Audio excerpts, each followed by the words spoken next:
8, 7, 6, 5, 4, 3, 2, 1. 네, 시작됐습니다. 안녕하세요. 평촌 서울라오병원의 정재훈 원장입니다. 오늘 행복한 삶, 건강한 척추라는 주제로 총론에 대한, 목에 대한 총론을 해보겠습니다. 그래서 오늘 건강한 척추에 관한 2편을 시작해 보도록 하겠습니다.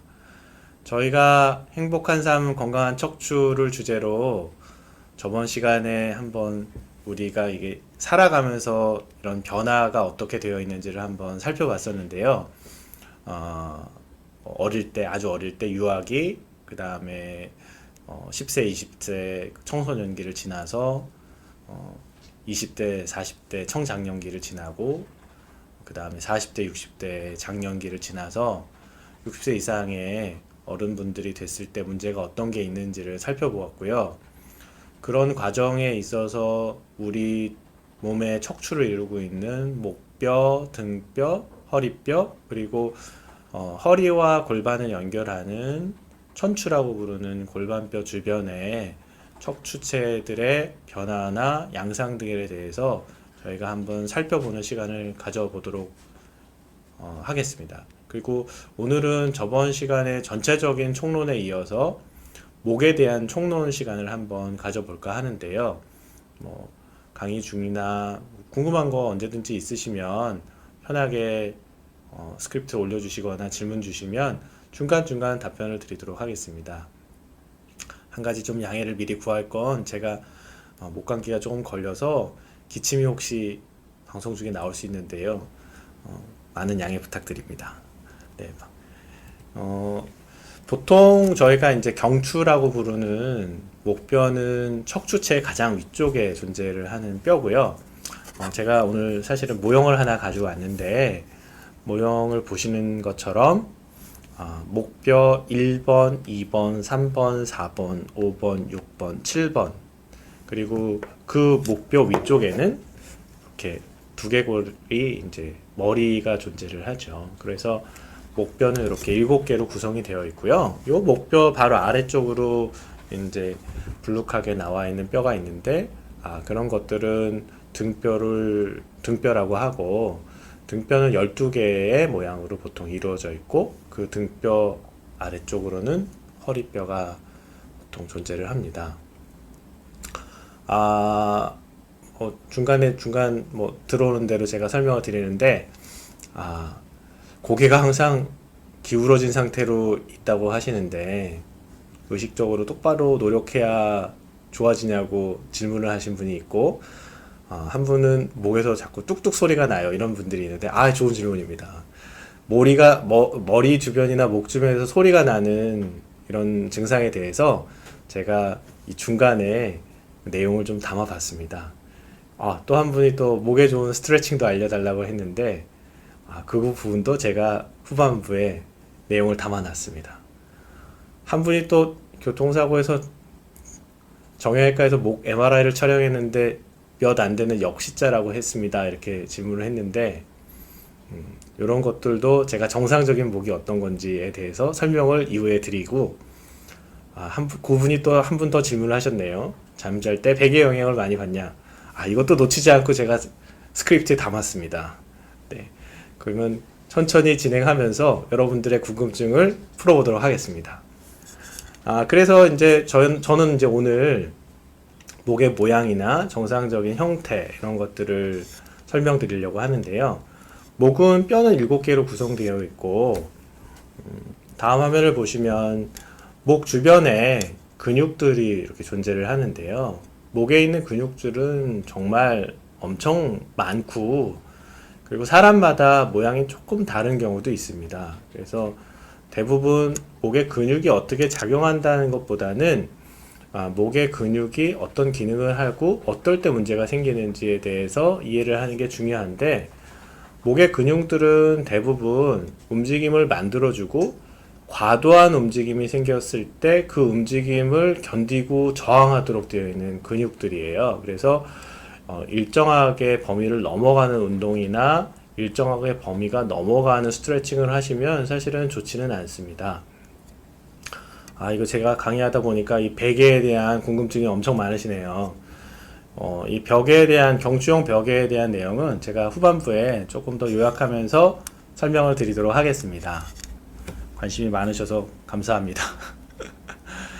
목뼈를 이렇게 앞뒷면으로 보게 되면 지금 뒤쪽에 있는 스크립트에서 보이시는 것처럼 앞쪽에 뼈가 7개가 존재를 하고 뼈와 뼈 사이는 디스크라는 조직으로 존재를 해요. 원래 1번 뼈하고 2번 뼈 사이의 디스크는 일반적인 다른 디스크랑 좀 다르고 관절면으로 이루어져 있고요.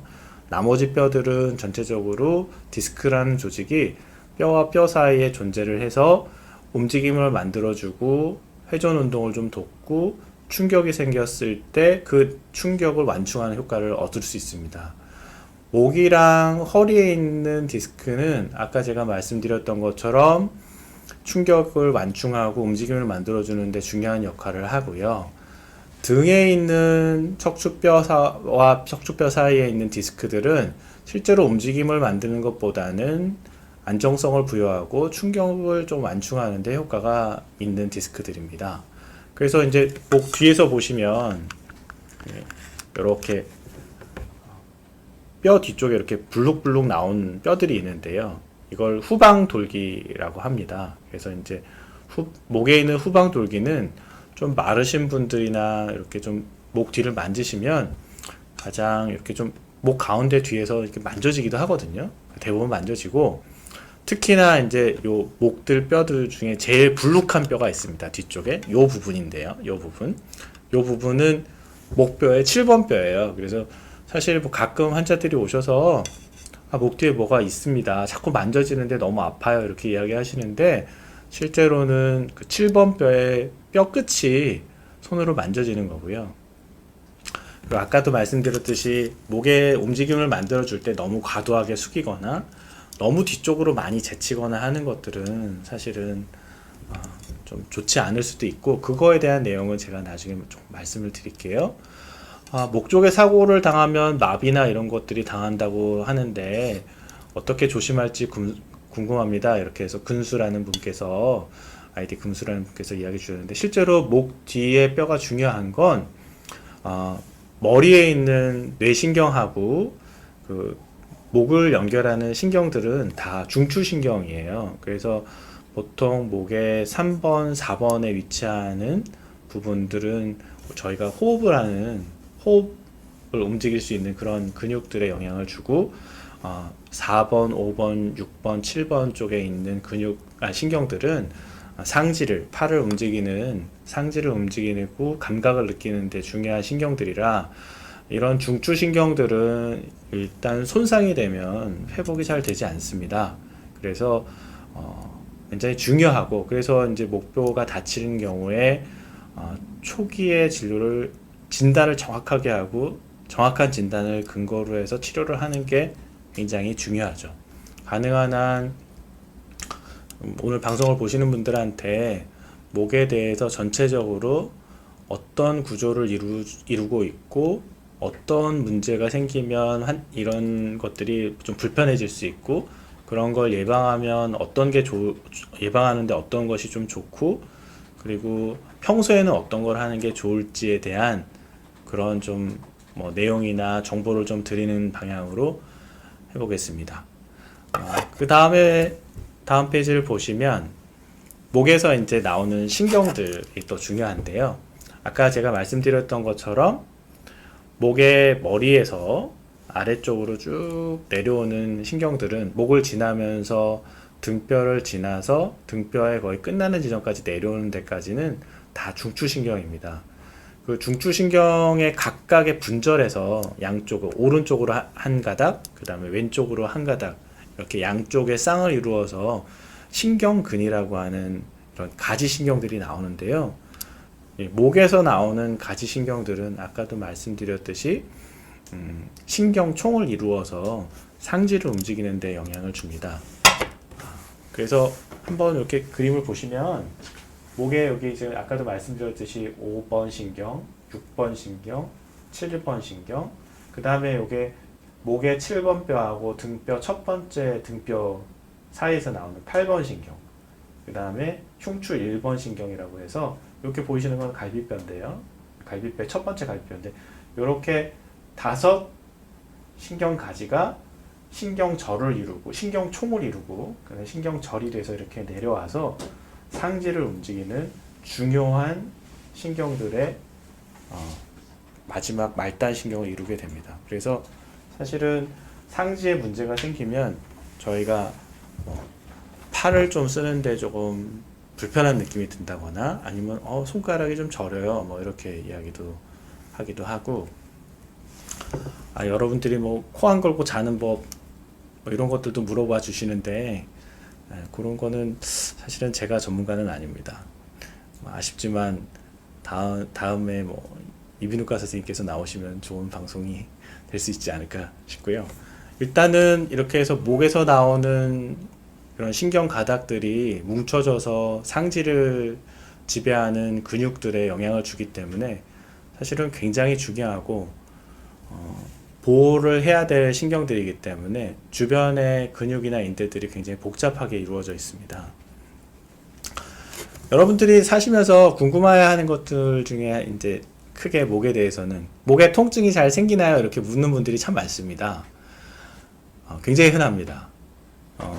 모든 사람들은 살면서 한 3분의 2 정도는 목이 아픈 경험을 한다고 해요. 그리고 유발 요인이 뚜렷한 경우가 좀 많고요. 유발 요인이라는 건 이제 안 하던 특별한 일을 했을 때, 저는 평소에 뭐 특별한 그러진 않았는데 최근에 뭐 아주 좀 재미난 뭐 장난감이나 뭐 직중할 수 있는 뭔가를 사서 목을 한참 많이 숙인 상태로 오랫동안 집중해서 일을 많이 했어요. 아니면 고개를 좀 뒤로 젖혀서 뭔가 천장에 있는 작업을 좀 해야 돼서 많이 했습니다. 이런 유발 요인이 있을 때 흔하고요.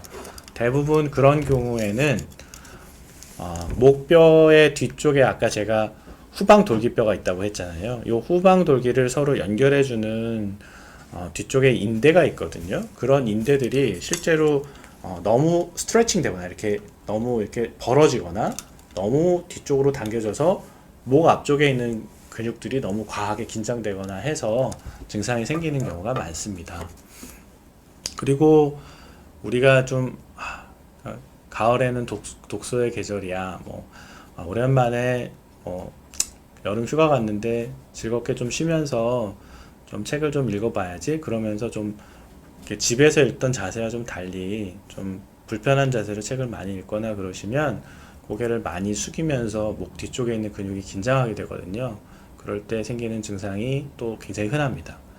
아까도 한번 말씀드렸듯이 우리가 목이나 허리의 스트레칭을 일반적으로 많이 하시는 게 도움이 많이 되지만 그 각도나 범위를 과하게 하시면 문제가 될 소지가 굉장히 많습니다. 그래서 목이나 허리는 스트레칭을 하시는 건 굉장히 도움이 되고 좋은 방법인데요. 그 범위나 각도를 너무 과하게 하시면 안 됩니다. 그래서 사실은 요즘은 젊은 여자분들도 그렇고 남자분들도 그렇고 필라테스나 요가를 많이 하시는데요.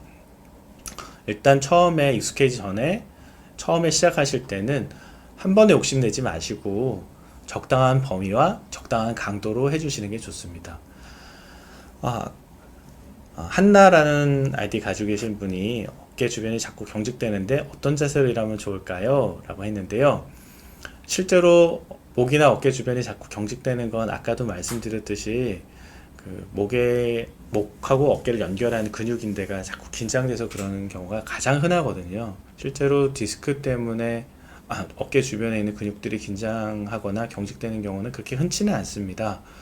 보통 이런 경우에는 따뜻한 마사지를 좀 많이 해주시는 게 좋고 과도하게 증상이 있을 때 너무 세게 주무르거나 강하게 두드리는 게 좋지 않고 좀 근육이나 인대들이 좀 편하게 좀 쉴 수 있도록 가만히 내버려 두고 핫팩이나 아니면 뜨거운 샤워나 아니면 온탕에 들어가서 어깨까지 좀 물속에 담그고 가만히 앉아있는 시간을 좀 가지면 증상을 완화시키는 데 굉장히 좋고요. 어떤 자세로 일하는 게 좋을까요? 라고 한나께서 질문을 주셨는데요. 제가 뒤쪽에 조금 더 자세한 그림으로 남겨놓았습니다. 아이가 핸드폰을 너무 많이 사용해서 목이 안 잡을까 걱정했는데 바른 자세나 예방법이 있을까요? 사실은 요런 체크라는 환자분 아이디께서 좀 질문을 주셨는데요.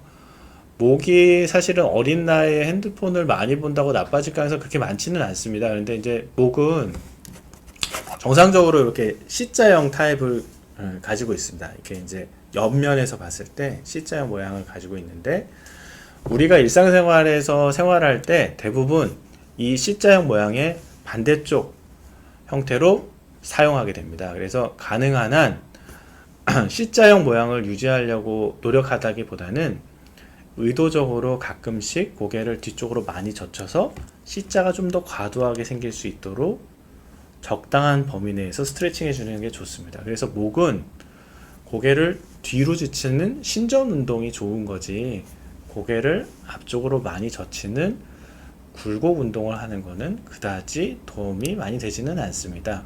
그렇다고 굴곡 운동이 나쁜 거냐, 그렇지는 않은데, 아까도 이야기했듯이 목을 앞쪽으로 숙이는 굴곡 운동은 적당한 범위에서 하시고, 신전 운동을 자주 해주시면 좋고, 특히나 사무직으로 모니터나 책이나 뭐 이런 것들을 많이 보는 분들은 평소에 고개를 뒤로 젖히는 이걸 신전 운동, 익스텐전 엑서사이즈라고 그러는데, 신전 운동을 많이 해주시는 게 좋아요. 공소장 일본주의라고 아이디를 가지고 계시는 분이 후두부 쪽 근육이 맞물리면서 딱딱 손 우두둑거리는데 튀는 거, 그런 건가요? 근데 요거는 제가 아까도 말씀드렸듯이 그렇게 목 주변에 소리 나는 거에 대해서 딱 이렇게 좀 정리를 한 부분이 있으니까 그 부분에 대해서 설명을 드릴게요. 목은 아까도 말씀드렸듯이 척추뼈가 보호하고 있는 신경, 그 주변에 있는 혈관들이 구성되어 있고, 목의 움직임을 만들기 위해서 척추뼈와 척추뼈 사이에 디스크라는 조직이 있습니다. 여러분들한테 오늘 좀 설명드리고 싶은 것 중에 하나는, 목의 뼈는 나이가 들어도 그렇게 사실은 일찍 나빠지거나 손상되는 경우는 흔치 않습니다. 목뼈를 좀 안정성을 부여하려고 잡아주고 있는 근육이나 인대도 이른 나이에 손상이 오거나 오히려 뭐 빨리 나빠지는 경우는 많지 않습니다. 근데 목뼈하고 뼈 사이에 있는 디스크는 나빠질 소지가 많습니다. 그게 뭐 나쁜 자세로 오래 있어도 나빠질 수 있고, 과도한 흡연 때문일 수도 있고, 우리가 유전적으로 좀 약한 경우도 좀 있고 그렇습니다. 일단 목 주변의 통증의 원인이 여러 가지 원인이 있을 수 있는데요. 그게 실제로 디스크에서 오는지, 디스크라고 하면 아까 말씀드렸던 것처럼 요 목뼈하고 목뼈 사이에 있는 조직을 말합니다. 그게 디스크입니다. 그 디스크에서 오는지, 아니면 파셋이라고 하는 관절이 있는데요. 목뼈에는 한 마디마다 한 쌍씩의 관절이 있습니다. 이걸 후방 관절 이렇게 부르거든요. 요 후방 관절에 문제가 있을 수도 있고, 그 다음에 요 후방 관절을 감싸고 있는 관절낭이나, 아니면 후방 돌기 사이를 아까 연결하는 인대나, 아니면 신경이 지나가는 길 안에 있는 인대에 문제가 생겨서 통증이 올 수도 있고요. 그 주변, 척추 주변에 많은 근육들 때문에 올 수도 있고, 그 척추 신경에서 나오는 그 가지 신경 때문에 증상이 생길 수도 있고, 가운데 지나가는 중추 신경 때문에도 문제가 생길 수 있습니다. 근데 중요한 건 이런 증상의 원인을 해부학적으로 증명하는 게 굉장히 어렵습니다. 그리고 실제로 저희 같은 전문가도 좀 어렵고요. 그래서 어느 정도의 약물 치료나 물리 치료나 이런 것들을 하면서 어떤 원인들을 하나하나씩 배제해 가면서 정확한 진단을 유추하기도 하고, 아예 증상이 심할 때는 초반에 아주 정밀한 검사를 해서 명확한 진단을 하기도 합니다. 아이디 김준 씨가 보내준, 목이 길면 복싱에 적합하지 않은 체형인가요? 목이 길다고 하는 게 이제 뭐 여러 가지 측면에서 있을 수 있겠는데요. 실제로 드물게 흉추 1번 뼈가 목뼈가 아까 제가 7개라고 그랬는데 특이하게 목뼈 8번째 목뼈처럼 형태를 이루어서 목의 모양을 이루는 분도 계시고요. 그 목하고 어깨를 연결하는 이런 그 라인이 있는데 그게 좀 낮은 사람도 있고, 그 다음에 이제 목 근육이 좀 위축돼 있어서 목이 길게 보이는 사람들도 있고 그런데요. 실제로 그냥 단순하게 목이 좀 길다고 해서 복싱에 적합하지 않은 체형인가요? 뭐 그게 뭐 크게 상관은 없을 것 같습니다. 근데 목의 디스크가 뼈하고 뼈 사이에 디스크라고 하는 조직이 있다고 말씀드렸잖아요. 디스크라는 조직은 움직임을 만들어주는 조직이에요. 그래서 디스크 높이가 좀 다른 사람보다 높으면 운동 기능이 일반적으로 더 좋은 거로 되어 있습니다. 하지만 디스크가 정상 조직보다 좀 더 높이가 좀 더 높게 형성되어서 태어난 사람이라면 움직임은 좋아지지만 그 움직임 때문에 디스크가 정상보다 나빠지는 디저너티브 체인지라고 해서 좀 퇴행성 변화가 올 수 있는 여지는 다른 사람보다 조금 일찍 올 수 있겠습니다. 그런 판단을 하시면 될 것 같습니다. 그래서 목의 통증의 원인은 너무 다양하고 원인을 한 번에 찾기는 굉장히 어렵지만 그래도 전문가와 상의하시면서 목의 통증이 오래될 때는 한번 원인을 찾아보는 게 좋고, 일반적으로 목의 통증이 오래된다고 할 때에는 적어도 한 3주 정도 이상 되는 통증을 이야기합니다. 아까도 좀 말씀드렸듯이 나는 왜 목의 통증이 나한테만 있는 거야 이렇게 생각하시는 분들이 좀 가끔 많거든요. 병원에 오셔도 그렇게 많아요. 근데 아까도 말씀드렸듯이 우리가 뼈나 인대에 대해서 문제는 그렇게 많지 않은데 디스크는 다른 원인이 여러 가지가 있어요. 근데 그 중에서 유전적으로 좀 디스크가 약할 수도 있고, 그 다음에 나이가 들면서 조금 나빠지는 경우도 있고, 이 두 가지는 사실은 어쩔 수 없는 거겠죠. 그런데 흡연을 조금 이른 나이에 하시면 흡연 때문에 디스크가 좀 일찍 상합니다. 이거는 의학적으로 이미 증명이 돼 있고요. 제가 복잡한 내용을 하기는 좀 그렇고, 흡연을 하시면 요 디스크에 있는 디스크 내부에는 혈관이 없습니다. 이게 이제 어린 나이에 디스크 조직이 생기면서 혈관이 있다가 에이팝토시스라고 하는 이런 인체 내 과정이 있는데 자기가 혈관을 소멸시켜 버려요. 그래서 어느 정도 성장이 끝나고 나면 디스크 내부에는 혈관이 없고, 혈관이 없는 조직에 유지를 할 산소도 공급하고 영양분도 공급해서 살아야 하니까 그렇게 공급하려고 그러면 연골 종판이라는 뼈가 있거든요. 그래서 뼈의 제일 마지막 부분에 좀 딱딱한 조직에 연골 종판이라고 하는, 연골 성분이긴 한데 이렇게 좀 뼈의 모양도 좀 일부 있는 그런 종판이라고 하는 연골 종판이 있습니다. 그 연골 종판에서 그 혈관이 이렇게 자라나와 가지고 그 혈관을 통해서 이렇게 영양분이나 산소 공급을 받거든요. 그러니까 실제로 혈관이 디스크 내부에 자라 들어와서 영양 공부를 하는 게 아닙니다. 그런데 이 연골 종판에 있는 아주 작은 미세혈관들이 흡연을 하면 금방 망가지세요. 그러니까 실제로 운동을 과하게 하는 것보다는 얼마나 일찍 흡연을 했는지, 흡연을 얼마나 오랫동안 했는지, 할 때 얼마나 많은 흡연을 하는지가 중요합니다. 그래서 이 팩터는 이제 사실은 흡연이 명확하기 때문에 장기적으로 뭐 운동을 좀 오랫동안 직업적으로 해야 되는 사람이거나 디스크가 좀 건강하게 살고 싶은 사람들은 일단은 음주는 사실 관련이 별로 없고요. 흡연은 꼭 하셔야 됩니다. 네, 그렇고요. 이건 뭐 그냥 그렇게 해서 내용을 보시면 돼요. 아까 이제 제가 좀 설명드렸던 것처럼 여러분들이 많이 궁금해 하시는데 이게 이제 목 주변에서 소리가 나는 것들이 통증과 관련이 있냐 뭐 이런 것들이 있는데요. 사실은 잘 모릅니다. 그리고 관련이 없는 걸로 되어 있습니다. 그래서 그런 거를 뭐 스냅핑 사운드, 팝 사운드, 뭐 크랙 사운드 뭐 이렇게 부르는데요. 뭐 대부분은 목의 근육들을 움직일 때, 그리고 목을 굽혔다 폈다 굽혔다 폈다 할 때 목 뒤에 있는 인대랑 그 근육들이 요 뼈들에 부딪히면서 소리가 납니다. 그 소리 때문에 뭐 스냅핑 사운드라고 하는 팅팅 튕기는 소리가 나거나 뭐 이렇게 되죠. 금연이나 흡연에 대해서 궁금해 하시는 분들이 많아요. 아이디 김준 씨는 하루 한 개 피는 어떤가요? 이렇게 물으셨는데 사실은 그 니코틴이나 타르 때문에 혈관에 손상이 오는데요.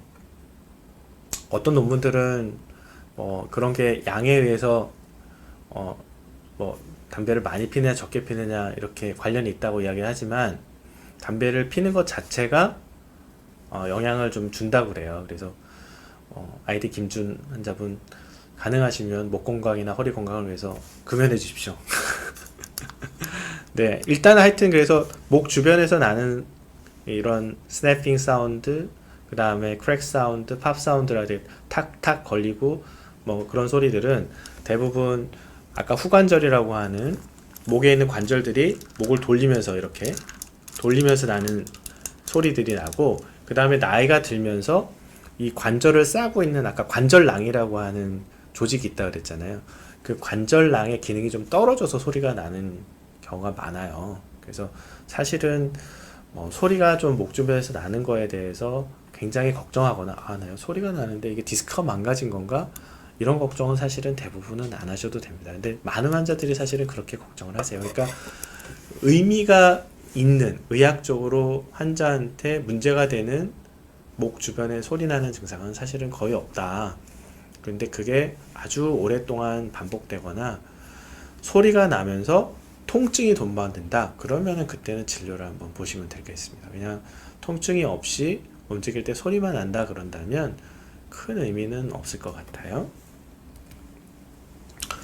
이런 흔한 경부 통증은 나이와 관련되는 게 사실은 많습니다. 그래서 일반적으로 우리가 경증, 일반적으로 그냥 좋아질 수 있는 이런 목에 관련된 통증들은 이게 좀 둔하고 묵직하고 뚜렷하지 않아요. 나 그냥 전체적으로 아픈데 어디가 아픈지 딱 손 찍어서 이야기는 못하겠어, 이렇게 이야기하는 경우가 많고, 일단 심하지 않은 통증이에요. 그리고 증상이 굉장히 좀 서서히 시작되고 이게 좀 좋아졌다 나빠졌다를 반복하는 경우가 많고요. 그 다음에 원인이 좀 있어요. 스트레스를 최근에 많이 받았다거나 안 하다 운동을 최근에 많이 했다거나 그런 게 많고, 의료진이 필요해서 일시적으로 근위환제나 항염증제나 이런 것들을 좀 초반에 좀 투여했을 때 증상이 금방 좋아집니다. 그런 경우들은 경증이라고 생각하셔도 돼요. 아이디 김준 환자분 굉장히 좀 궁금한 게 많으신 것 같습니다. 미세먼지와 담배는 어떻게 생각하세요? 전 둘 다 나쁘다고 생각합니다. 미세먼지도 큰 문제고 흡연 문제도 참 큰 문제인 것 같아요. 그거와 반대대로 심각한 경부 통증이 있거든요. 이런 것들은 좀 의미 있게 봐야 되고, 이런 것들은 좀 중요하게 생각해서 전문가를 찾아가서 꼭 진료를 받아보거나 이래야 되는 게 있는데요. 일단 증상이 굉장히 심합니다. 본인이 느끼기에 이거는 내가 평소와 너무 다르다, 너무 심하다, 이런 게 있고요. 일단은 열이 나는 경우가 있습니다. 열이 나는 경우는 감염에 의해서 나는 경우가 대부분이고, 그리고 실제로 좀 나이가 연세가 많은 분들한테 좀 이렇게 좀 암 같은 게 있었는데 그 암에 의해서도 열이 나기도 합니다. 그리고 체중 감소가 아주 급격하게 생기는 경우가 좀 있고요. 그리고 아주 특별한 좀 큰 에너지를 영향을 받는 자동차를 타고 가는데 크게 외상을 받았다거나 이런 식으로, 아니면 자전거를 타고 가다가 떨어지면서 굴렀다거나 계단에서 중심을 못 잡고 굴렀다거나 한 1m 정도 되는 높이에서 떨어진다거나 이런 사고랑 관련된 증상이 있고, 증상이 아주 갑자기 시작해서 증상이 나빠지는 경과가 굉장히 빠르고 급격하게 나빠집니다. 이런 거는 좀 주의 있게 생각해야 되고, 증상이 좋아졌다 나빠졌다 이런 게 반복하는 게 아니라 일단 시작되면 계속 나빠지고 그 나빠지는 정도가 점점 증가합니다. 이럴 때는 좀 심각하게 느껴야 되고, 여기 좀 중요한 내용이 있는데요. 팔이나 다리로 감각이 특별한 곳이 둔하거나 통증이 심하거나, 그 다음에 상지를 쓸 때 손에 힘이 좀 안 가거나 어디 특별한 손의 어느 부위에 감각이 확 떨어지거나 몸의 중심이 잘 안 잡히거나 이럴 때는 반드시 전문가를 찾아서 검사를 해봐야 됩니다. 아까도 말씀드렸듯이 목은 전체가 중추신경이에요. 일단 손상이 오면 회복이 잘 안 됩니다. 그래서 목하고 등에 있는 신경은 굉장히 중요해요. 허리는 조금 다르거든요. 많이 증상이 심해도 치료하고 손상이 조금 있어도 기다리고 보존 쪽 치료하면 증상이 많이 좋아지거든요. 아이디 이매력 씨께서 디스크와 류마티스 관절염 의사들이 보는 가장 큰 차이점은 무엇인가요?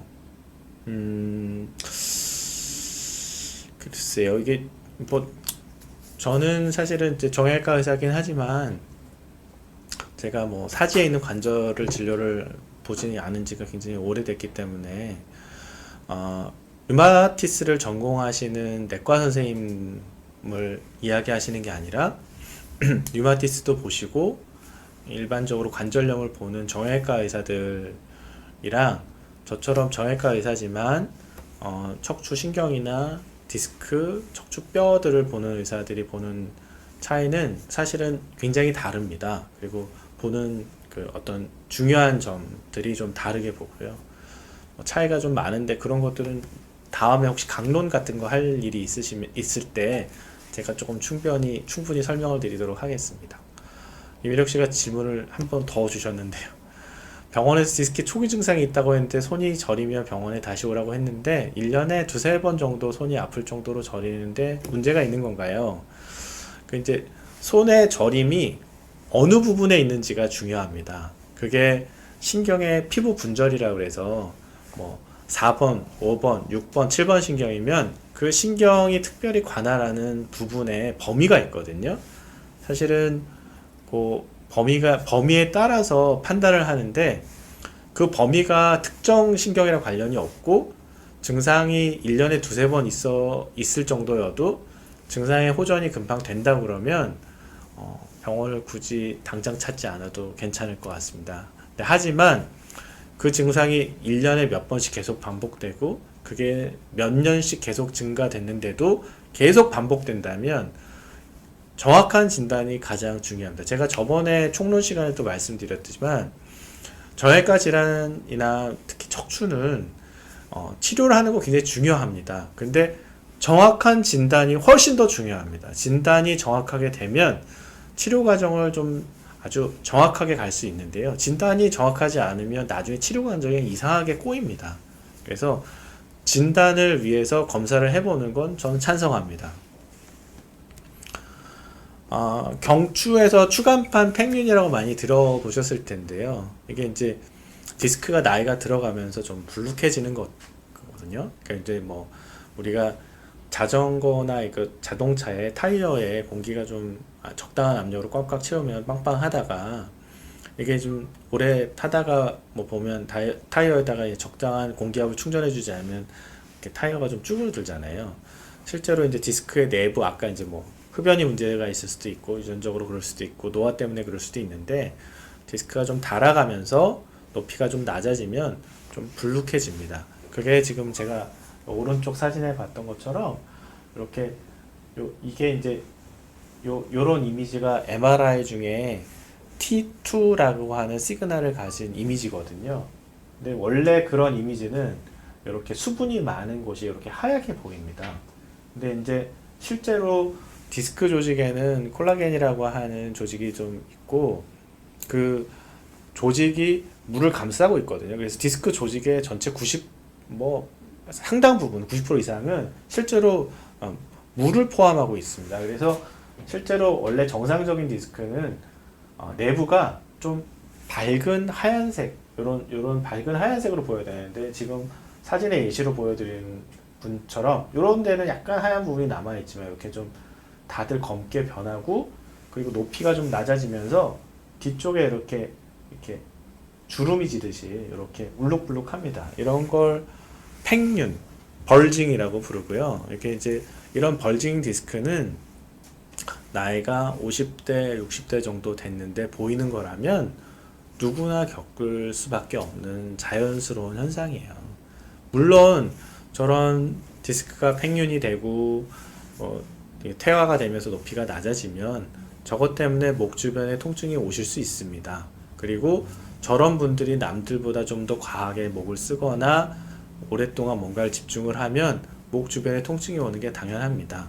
하지만 우리가 정상적인 사람이 나이가 들면 피부에 주름이 생기고 좀 자글자글 주름이 오듯이 그런 것처럼 뭐 정상적으로 그냥 내부 조직에 나이가 들어서 그냥 태아가 좀 오는 거라고 받아들이시면 되고, 대신 그런 변화가 오는 동시에 신경근이나 신경의 그 중추신경계의 그 이제 척수라고 하는 듀라가 손상이 오면 그때는 적절한 치료가 필요하고 적절한 진단을 근거해서 적절한 치료가 필요합니다. 그래서 실제로 퇴행성 디스크가 어느 정도 청장년기를 지나신 분들한테 생겼을 때 이걸 내가 큰 병을 앓고 있는 거구나 이렇게 겁을 내시지 마시고, 의사분이 이렇게 퇴행성 디스크가 있습니다 그러면 그런 거군요, 내가 나이가 들어가는 거군요.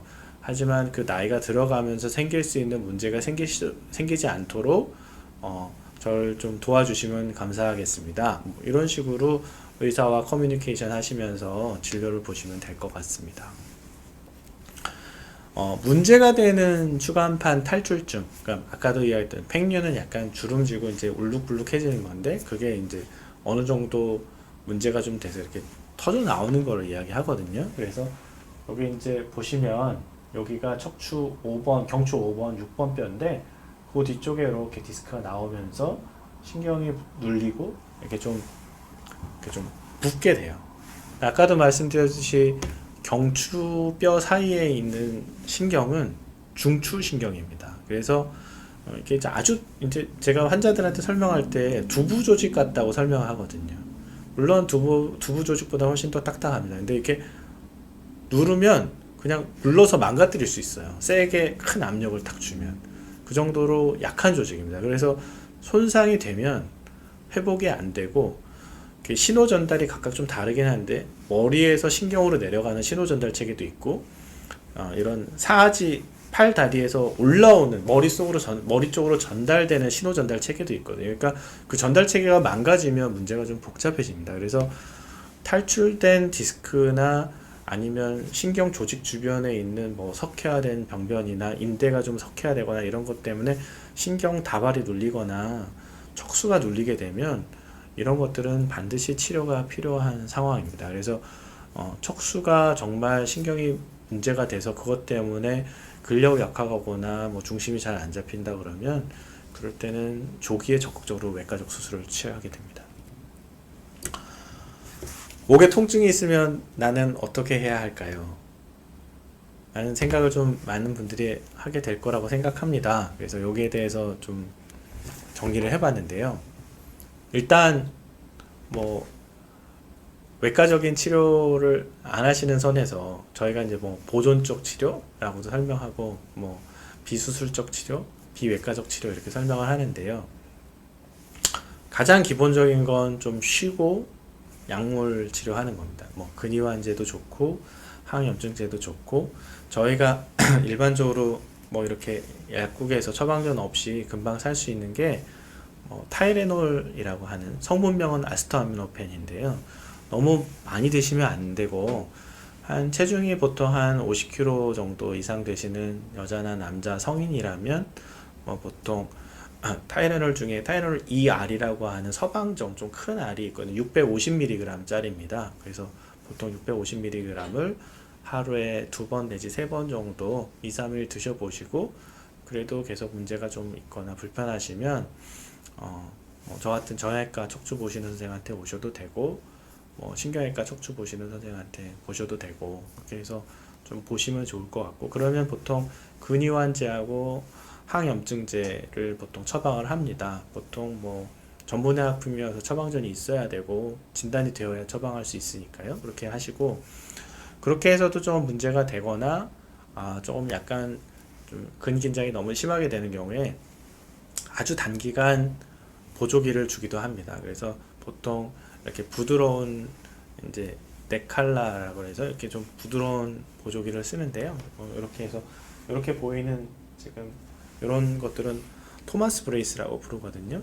뭐 비용도 많이 비싼 보조기도 아니고 해서 이런 것들을 보통 한 3일에서 5일 정도 그렇게 쓰면 좋을 것 같습니다. 한나 아이디 가지신 분이 타이레놀을 항상 구비해 놓고 자꾸 습관적으로 먹게 되는 것 같은데요. 아니, 목 아플 때 드시는 거는 괜찮습니다. 열 나고 이럴 때 드시는 것도 괜찮습니다. 근데 목에 통증이 있을 때 타이레놀을 너무 습관적으로 먹는 거는 좋지는 않고요. 아까도 이야기했듯이 조금 그게 반복되신다면 진단을 정확하게 받는 게 우선일 것 같습니다. 날쌘돌이를 아이디로 가지신 분이 갑작스러운 다리 마비 증상으로 수술을 받았고 4개월 정도 지났는데 마비 증상이 많이 개선되지는 않았어요. 회복이 될까요? 이렇게 했는데 지금 아마 보내신 걸로는 근데 가장 흔한 경우가 다리의 마비 증상이 실제로 목에서 오는 경우도 있고 허리에서 오는 경우도 있고 등에서 오는 경우도 있는데 아마 수술을 했다 그러면 일반적으로 많이 수술하는 허리 수술을 했을 가능성이 많으시고 말씀돌이께서 그걸 확인해 주신다 그러면 일단 허리 아래쪽의 신경에서 문제가 생겨서 수술을 했는데 4개월 정도 지났다고 하시면 조금 더 기다려 보셔도 됩니다. 수술이 잘 되었다는 전제 하에 신경을 누르는 부분이 많이 조직이 압력이 풀어지고 신경 눌리는 조직이 해결됐다고 하면 보통 한 6개월에서 한 9개월 정도 기다려보고 그렇게 해도 좋아지지 않는 경우에 근전도나 신경전도 검사를 해서 확인을 다시 하고 그래도 병변이 계속 남아있는 경우에 MRI를 다시 찍어서 옛날 병변이 있는지 다시 확인을 하기도 했는데요. 죄송합니다. 목 수술을 했다고 하십니다. 그러면 원인이 디스크일 수도 있고 디스크로 다리 마비 증상이 오는 경우는 사실 많지는 않은데 어쨌든 디스크일 수도 있고 여러 가지 원인이 있을 수 있거든요. 마일로패스라고 하는 척수신경증 때문에 수술을 했다고 하면 조금 더 많은 시간이 필요할 것 같습니다. 그래서 이 부분은 어떤 수술을 정확히 했는지를 아시면 조금 더 자세히 설명드릴 수 있을 것 같은데 그냥 사실은 목 수술을 했어요 라는 답으로 정확하게 설명드릴 수는 없지만 일단은 목 수술 때문에 목 수술을 했고 한 4개월 정도 지났다면 조금 더 기다려 보셔도 괜찮을 것 같습니다. 아까 제가 좀 설명드리려고 했던 경추베개, 이제 목이 아픈 거를 좀 좋아지기 위해서 경추베개가 의미가 있냐 이렇게 했는데 제가 그림을 좀 준비했거든요. 경추 벽에 포커스를 맞추지 마시고 어떤 자세가 되면 좋은지에 대해서 설명을 듣고 이해해 주셨으면 감사하겠습니다. 제가 바라는 목표는 그겁니다. ENE 아이디 쓰시는 분 저 칭찬해 주셨는데 감사합니다. 일단은 요 등하고 목의 중심선, 그 다음에 머리의 후두부의 중심선이 이렇게 일치가 되는 게 좋습니다. 일치가 되는 게 좋고 이렇게 앞쪽으로 꺾이거나 뒤쪽으로 많이 꺾이는 거 나쁩니다. 그래서 가능한 한 일치되는 게 좋고 그리고 옆에서 이렇게 돌아 누웠을 때도 역시 마찬가지입니다. 돌아 누우셨을 때도 중심선이 가능한 한 위쪽으로 꺾이거나 아래쪽으로 내려오는 거는 좋지 않고 똑바로 오시는 게 좋아요. 저는 솔직히 경추형 베개를 믿지 않습니다. 그리고 아마 저처럼 척추하는 분들의 많은 분들이 경추형 베개를 믿지는 않을 거예요. 근데 이제 물론 경추형 베개를 만들어서 판매하는 회사나 이런 분들도 그 의학적 근거를 많이 대고는 있습니다. 저는 경추형 베개를 강조하기보다는 넓고 큰 베개가 좋다고 생각합니다. 그리고 푹신하고 사람이 자는 동안에 체위 변화를 하는 건 몸의 이런 순환계통을 위해서도 그렇고 근육이 너무 한쪽으로 눌리는 거를 방지하기 위해서 무의식적으로 움직이게 돼 있거든요.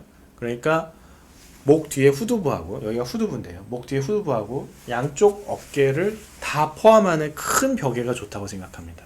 그리고 벽에가 좀 높은데 누르면 바닥까지 다 들어갈 수 있는, 그러니까 누워서 자는 동안에 체위 변화가 되는 동안에 그 각도에 따라 그 높이가 유지되면서 좀 충분하게 가라앉는. 그래서 이런 것들은 대부분 구매하실 때 본인이 딱 누워서 해보시면, 딱 누워보시면 편한 느낌이 들어야 됩니다. 이렇게 편한 느낌의 벽에를 쓰시면 되지, 어떤 회사의 경추용 베개, 특별한 경추를 위해서 만들어진 베개 이런 게 좋다고 생각하지는 않습니다.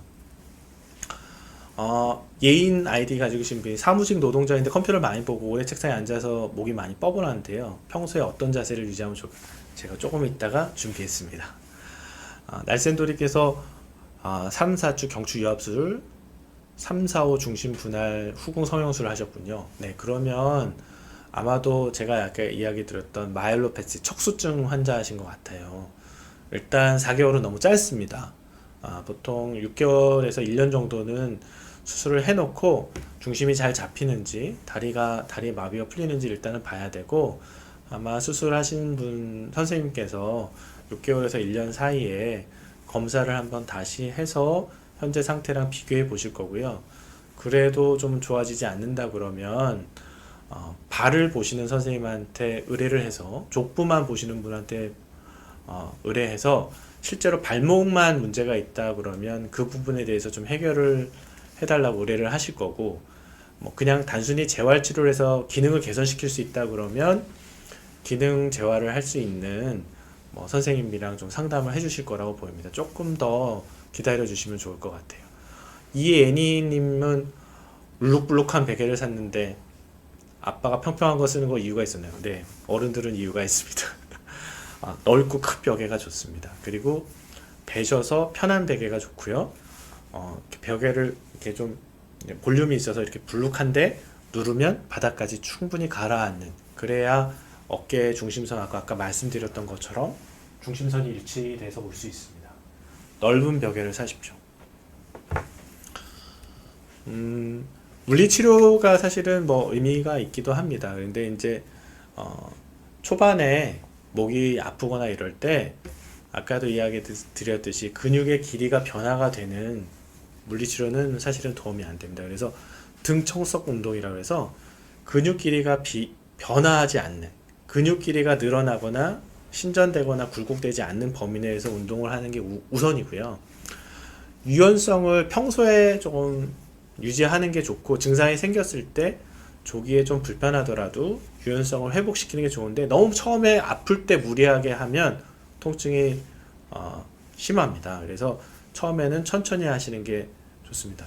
날쌘돌이님 다시 보내셨는데, 중추신경은 한번 손상되면 사실은 뭐 원칙적으로 돌아오지는 않습니다. 근데 5번, 6번, 7번이고 그 뒤에 후궁 성형술을 한 걸로 봐서 돔 라미노플라스티라고 하는 수술을 한 걸로 보이는데요. 그렇다면 신경근에 대한 증상도 해결을 한 걸로 보이니까 조금 너무 이렇게 좀 조바심 내지 마시고요. 뭐 큰 병이셨으니까 아마 수술하신 선생님께서 최선을 다해서 해주셨을 거라고 생각합니다. 그래서 조금만 좀 더 기다려 보시고 수술하신 선생님이랑 좀 상담을 하시면 좋아질 거라고 생각하고, 저도 회복되시도록 기도해 보겠습니다.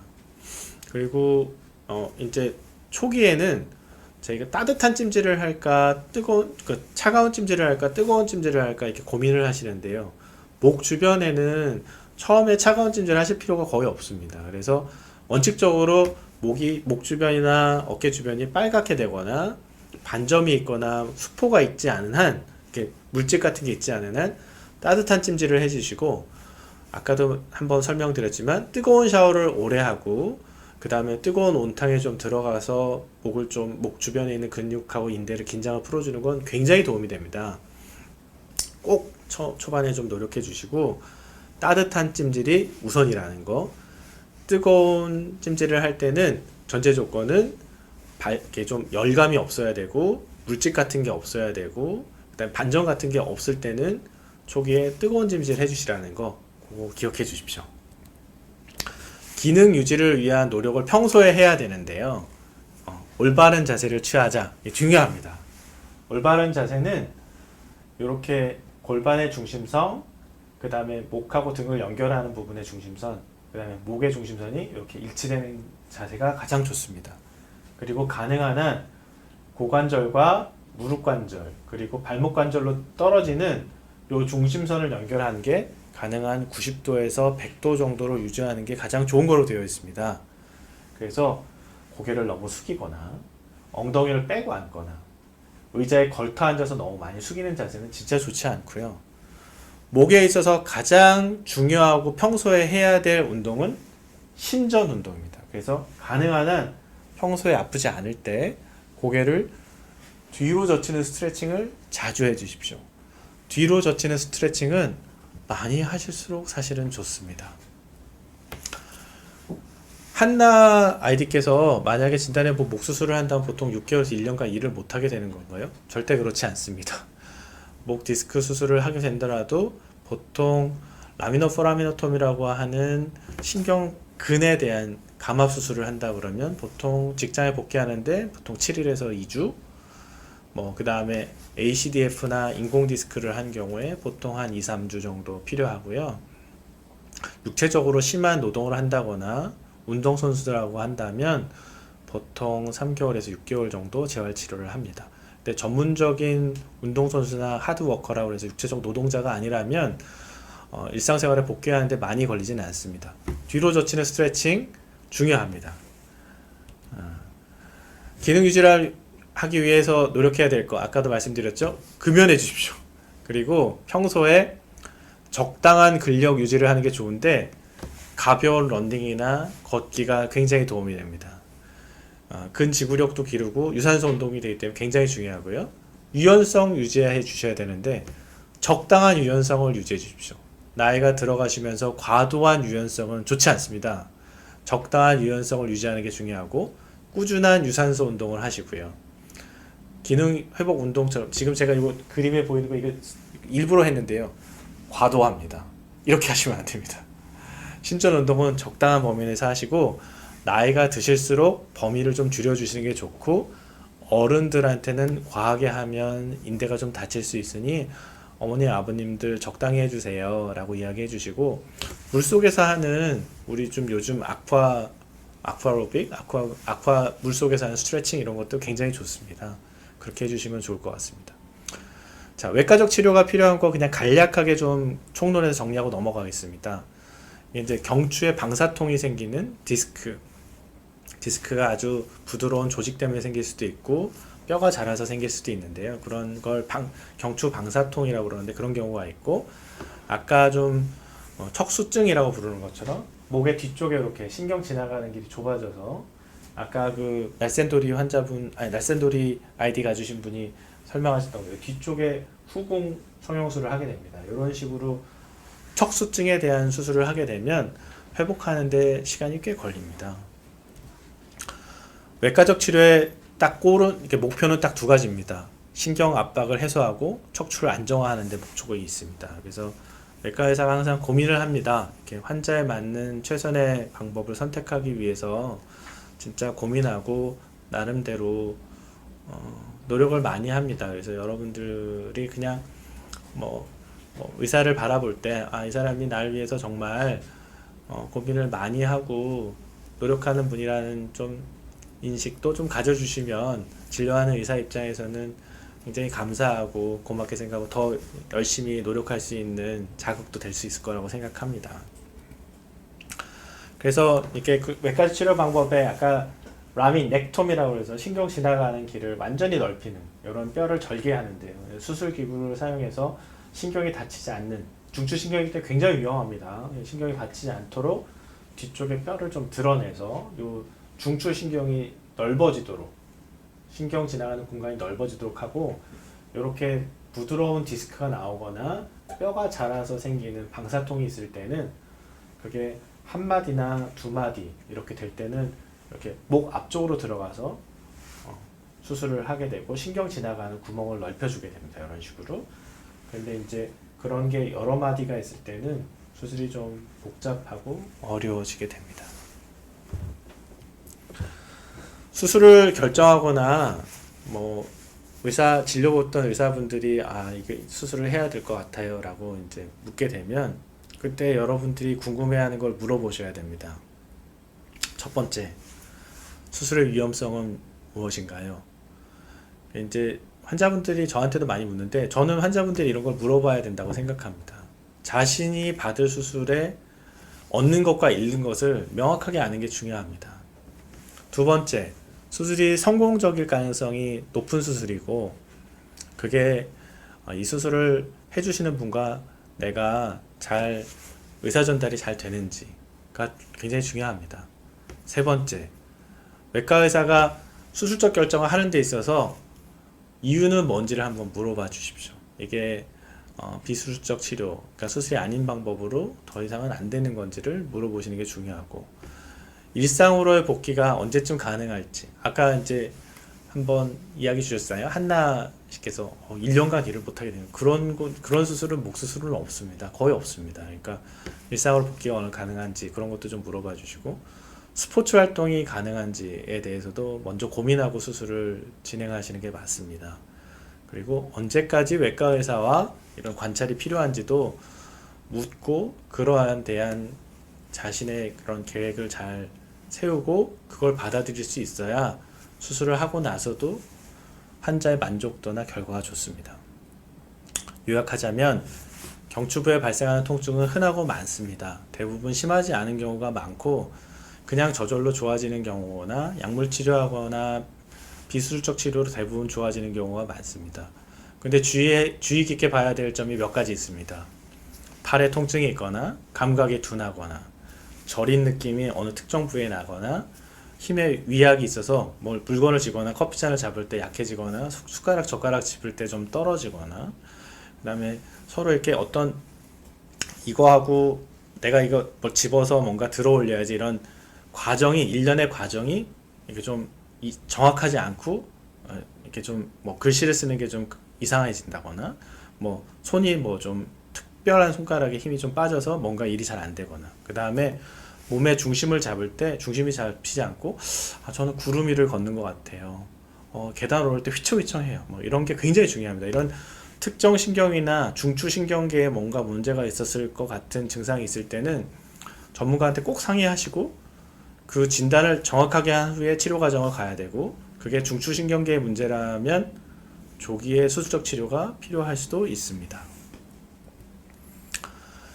외과 의사는 항상 이제 언제나 고민하고 좀 사실은 여러분들이 생각하는 것보다는 힘들게 삽니다. 이렇게 이제 어떤 환자를 대하고 치료를 할 때 가장 좋은 치료 방법은 어떤 걸까? 아니면 가장 좋은 결과를 내는 것은 어떤 걸까? 고민을 사실은 많이 하게 됩니다. 여러분들이 뭐 이렇게 나를 진료하는 의사를 볼 때 이 사람이 그런 거를 많이 고민하고 있구나, 이런 것들을 좀 한 번 더 생각하고 진료를 보신다 그러면 진료 보시는 의사분도 그런 거를 간접적으로 느끼고 굉장히 좀 환자를 대하는 데 있어서 좀 더 좀 자세하게 설명하고 좀 그렇게 적극적으로 열심히 보려고 진료를 할 겁니다. 그러니까 그런 생각을 좀 가져주시고, 날쌘돌이님 한 번 더 주니다. 완전히 응급수술이었답니다. 네, 아유 뭐 다행입니다. 그래서 응급수술이라고 하면 마비가 되신 이후에 빨리 수술을 하셨다고 라는 생각이 드는데요. 빠른 수술이었다면 하지 마비가 어느 정도까지는 돌아오실 거라고 생각합니다. 여러분들 평소에 이렇게 사무직으로 뭐 일하시는 기간이 많고 뭐 오랫동안 책을 보는 분들이 많고, 저도 이제 가끔 지하철 타고 이렇게 다니면 이렇게 가만히 서서 작은 핸드폰으로 이제 좀 재미있는 게임이나 뭐 이렇게 기사나 뭐 영화나 요즘은 뭐 그런 것들을 막 보시는 분들이 많아요. 워낙 또 예전처럼 이제 통신망이 잘 돼 있어서 다운로드도 쉽고 이렇게 끊김없이 보실 수 있으니까. 근데 그렇게 장시간 집중해서 고개를 숙이고 있으면 목에 있는 근육들이나 인대, 디스크들이 그 머리에 있는 무게를 지탱하기 위해서 굉장히 큰 힘을 받게 됩니다. 그래서 사실은 그런 것들 때문에 목 주변의 근육 인대가 사실은 과도하게 긴장하거든요. 아까 말씀드렸던 것처럼 평소에 그런 거는 그렇게 좀 하시고, 평소에 목을 뒤로 젖히는 신전 운동을 좀 많이 해주시고요. 뜨거운 물에 뭐 샤워하거나 목욕하는 걸 싫어하지 않는다면 조금 뜨거운 샤워나 뜨거운 찜질 같은 거를 좀 불편할 때 자주 해주시고, 저는 아프기 전보다 좀 안 아플 때 뭔가 좀 조심하고 이런 것들이 좋은데요. 평지를 걷거나 가볍게 러닝 하시고 저녁에 주무시기 전에 뜨거운 샤워를 하고 주무신다거나, 아침에 일어나자마자 좀 뜨거운 샤워를 하고 일상생활을 시작하시면 여러분의 목 건강에 굉장히 도움이 될 거라고 생각합니다. 참, 마지막으로 금연 부탁드리겠습니다. 오늘 목에 대한 총론을 한번 해봤는데요. 다음 시간에 기회가 된다면 등하고 허리에 대한 총론을 한 번 더 해보고요. 총론 이후에 여러분들이 진짜 궁금하는 특정 주제를 정해서 강론을 해보도록 하겠습니다. 평촌 서울나우변의 정재윤이었습니다. 오늘 시간 감사드리고 좋은 하루 되십시오. 감사합니다.